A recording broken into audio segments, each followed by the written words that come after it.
See Through It All says, Jews are relentlessly attempting to destroy our roots, identity, and they already did with Christianity. They brag about this too. Oh, they boast about it big time.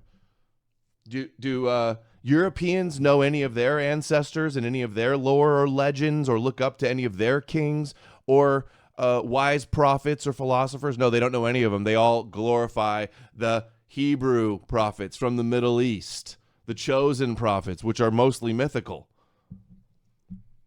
That's a disgrace. Removed our traditions, culture, diversity, and replaced it with Jewish Semitic desert religion. The Bible, Jewish history, and accepting the Jews as divine became our heritage. Let's hear this.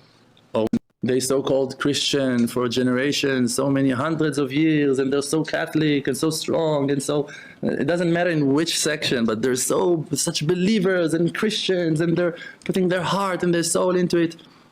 And if they would just think for a minute how they came to Christianity, how they've been forced by the sword to accept on themselves the rules of Christianity. Yeah, forced by the sword. They used the power of the government to impose Christianity and then outlaw its opposition within decades. Who could have been pulling those strings, I wonder? Who had the ultimate goal of conquering Rome, the gods of Rome, with their Messiah?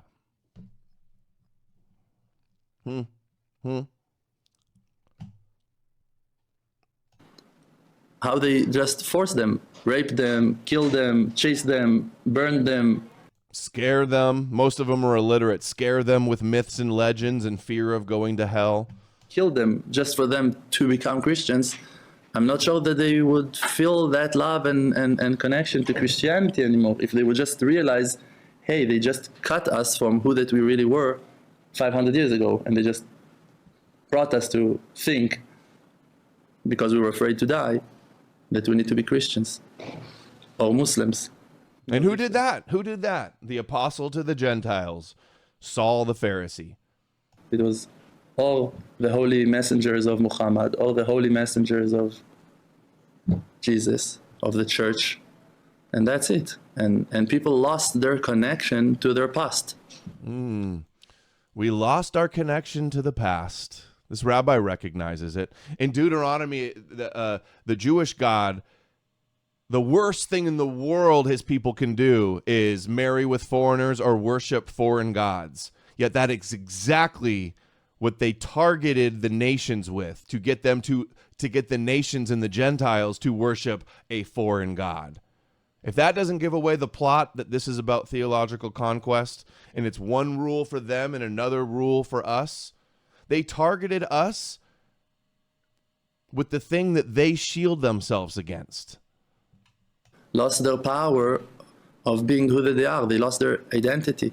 We lost the power of who we are and our own identity, and now we're victims to Jewish prophecies, elevating Jews as God's chosen people that have the power to speak for God and predict the future.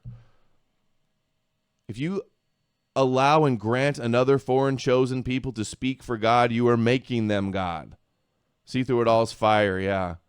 If you have time, you got to see this. Let's see this one, See Through It All. Okay, we'll play that one next. So we have that gift, that we have that tradition. This is why for us it's a very easy, short, not so easy, but much easier than to other people, to go back and to find the roots of our past.